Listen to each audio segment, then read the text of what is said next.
According to the Centers for Disease Control, approximately 1 in 10 infants are born prematurely every year in the U.S. Well, that's nearly 500,000 preterm births, 80% of which are unexpected.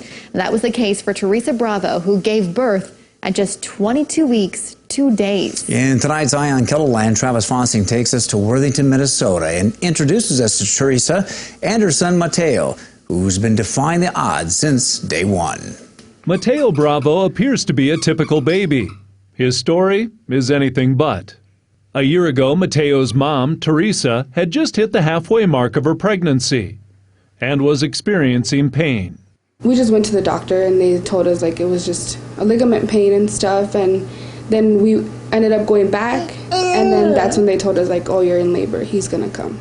5 months along, Bravo's normal pregnancy had been turned upside down. You know, it's not something that you see every day, and you don't expect a 22-weeker to walk in and to deliver. For her case, it was definitely a different story because she came in basically ready to deliver, and so we had to get all teams on deck. Registered nurses Paige Clark and Ashley Bonstetter were part of the team at Sanford Worthington. The viability is 24 weeks, so you just don't expect a 22-weeker to survive. So you want to do as much as you can, you know, for the family and for the baby as well, and you hope that in the end things will work out. I feel like that baby is a miracle baby, and I'm so lucky to be here. We didn't really know how it was going to go since he was born so early, and they did tell us he has a 5% chance of living. Mateo entered the world 1 pound 3 ounces, his foot the size of a quarter. After being airlifted to Sioux Falls, he proceeded to spend the next 123 days in the NICU. His skin was really red, so we really just watched him grow in there. It was kind of amazing. I'm sure it was such a roller coaster over in the NICU, staying in the Ronald McDonald House, just not really knowing exactly what's going to happen to her baby, if her baby's going to survive. I can't imagine going through that. The worst days included infections and a grade 3 brain bleed. But Bravo says the experience as a whole went about as well as 4 months in the NICU could possibly go. We thought he was going to have more setbacks, but everything went perfectly when we changed machines, CPAP, prongs, everything. He did perfect with it. Mom, like Mateo, stayed strong for 123 days, but couldn't have done it on her own. A lot of people helped me get through it. I know his dad did, my mom, my sister, everybody was, when they could be there, they would be there with me.